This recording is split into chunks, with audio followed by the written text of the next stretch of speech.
Hello l'équipe, j'espère que vous allez tous très bien. Aujourd'hui, troisième épisode du projet Trelka. En première partie, on se penche sur ce satané châssis. On regarde l'étendue des dégâts. En deuxième partie, on se retrouve chez moi pour surfer sur l'internet et trouver les pièces dont on a besoin. Alors, Putain.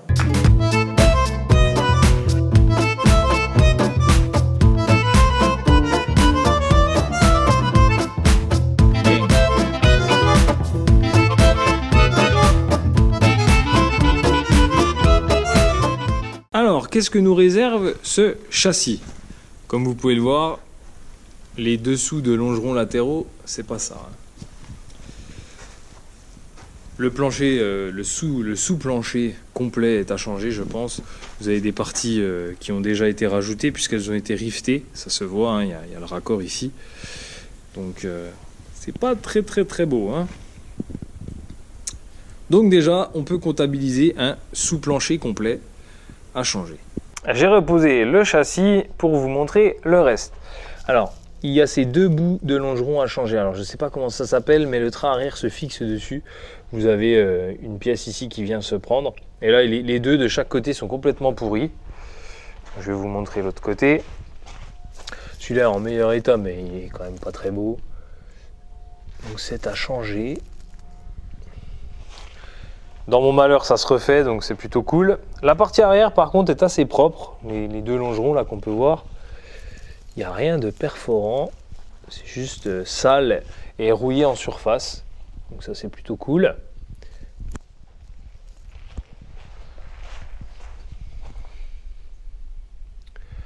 Voilà. Par contre, comme vous pouvez le voir, sur le latéral du longeron gauche, conducteur, c'est pas très beau. Et c'est encore moins beau de l'autre côté. Parce que notamment ici, c'est perforant. Voilà. Un petit peu partout ici. Voilà. Et on va passer sur la partie avant. Donc ça, c'est en bon état parce que c'est assez gras. Le moteur, à mon avis, avait des petites fuites d'huile. Et du coup, c'est plutôt bénéfique pour moi parce que c'est assez propre. Il y a un petit peu de rouille en surface, mais rien de fou. Je pense qu'après un bon brossage et un bon traitement anti-rouille, il n'y aura pas de problème. Voilà. Ah, j'ai oublié de vous parler de quelque chose qui est quand même assez important. C'est les tôles ici de passage de roue avant, qui sont aussi totalement pourries et qui sont à changer. Voilà. Donc ça se rachète aussi, j'ai vu. Donc de chaque côté, je vous montre l'autre côté. Voilà. Il y a déjà eu des espèces de rustines de mise, là, c'est pas très beau. Mais bon. Ah, pour une voiture de 67, c'est pas trop dégueulasse quand même, hein, on va pas se mentir. Voilà les potes. Dites-moi ce que vous en pensez. Ici, la partie aussi là, c'est que de la rouille en surface. Hein, ça, voilà. Bon, s'il y a une petite rustine à refaire, c'est pas grave. Alors, question à 100 balles aussi. Quelle épaisseur de tôle j'achète ? Et si j'achète de la tôle acier ou de la tôle inox? Ça, c'est pour faire mes plaques en homemade, quoi. Je me tâte. Si je prends du 1,5, du 2 milli ou même plus bas, je sais pas. Voilà, donc ceux qui ont déjà rénové, dites-moi ce que vous avez pris. Si ça tient, si vous auriez pris plus épais. Ou... Voilà, donc n'hésitez pas. Traverse avant aussi. Ici. Qui est propre. Donc on voit ici le trou pour la manivelle, hein, qui est apparemment assez typique de ces anciens modèles. C'est que de la rouille en surface, il n'y a rien. Bon, elle est un peu pliée là au bout. Puis j'ai une petite rustine, J'ai aussi une petite équerre à faire aussi, ici, parce que en voulant démonter l'aile, j'ai disqué, pas eu le choix, et puis j'ai disqué aussi le support, entre guillemets, quoi. Normalement d'origine c'est comme ça, quoi. Voilà. Et puis moi je l'ai coupé. Voilà.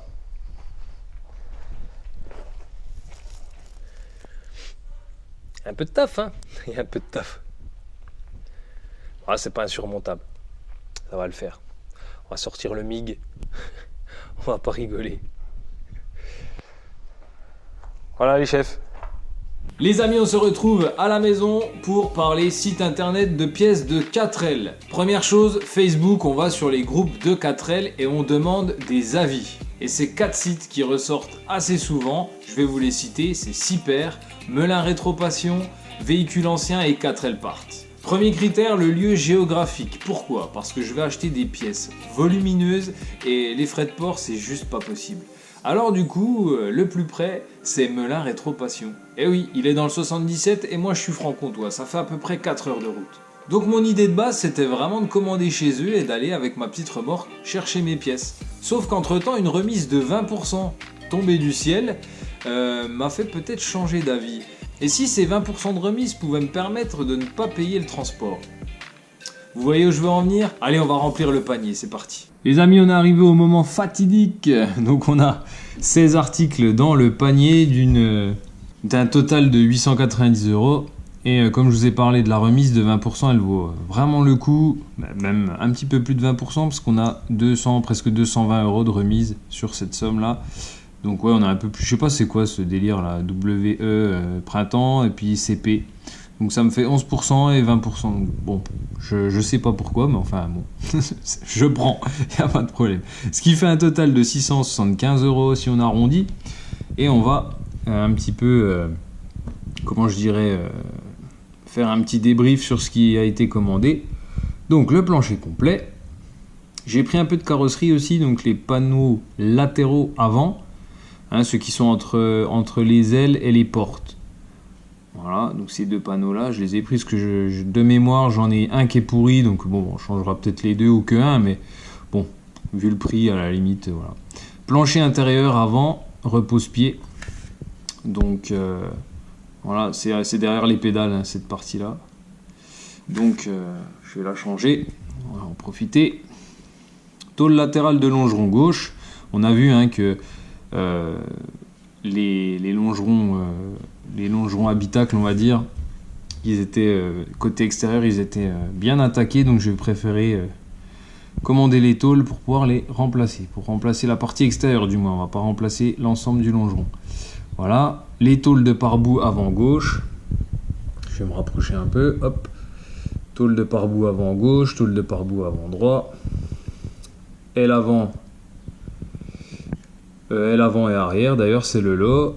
Donc j'ai pris toutes les ailes, longeron arrière gauche, là où on a l'ancrage de train arrière, et longeron arrière droit, vous savez comme ils sont pourris, on va changer les deux. La traverse aussi, côté moteur cette fois, vous savez on a démonté un renfort là, une espèce de tube entre les deux brancards, les deux longerons avant, là où se pose le moteur.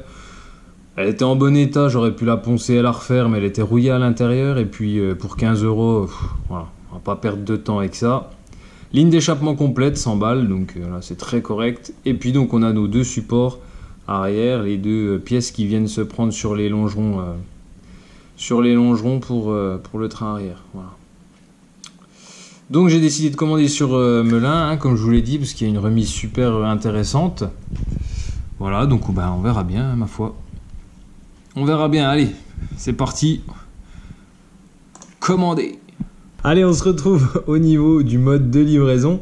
Donc vous avez 3 possibilités. Vous avez le retrait en magasin, vous avez la livraison par transporteur, et puis un autre truc, mais je comprends pas trop. En gros, un transporteur hors gabarit. Ouais, si vraiment vous avez des trucs de fou à commander, mais bon, je sais pas. Bref, moi j'ai pris la deuxième solution à 156 € en gros.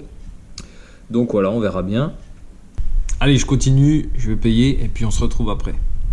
Bon, visiblement, il ne me reste plus qu'à attendre. Prochain épisode, réception et déballage de la commande. J'ai trop hâte. Les amis, en attendant, prenez soin de vous. Je vous dis à très vite. Ciao, ciao.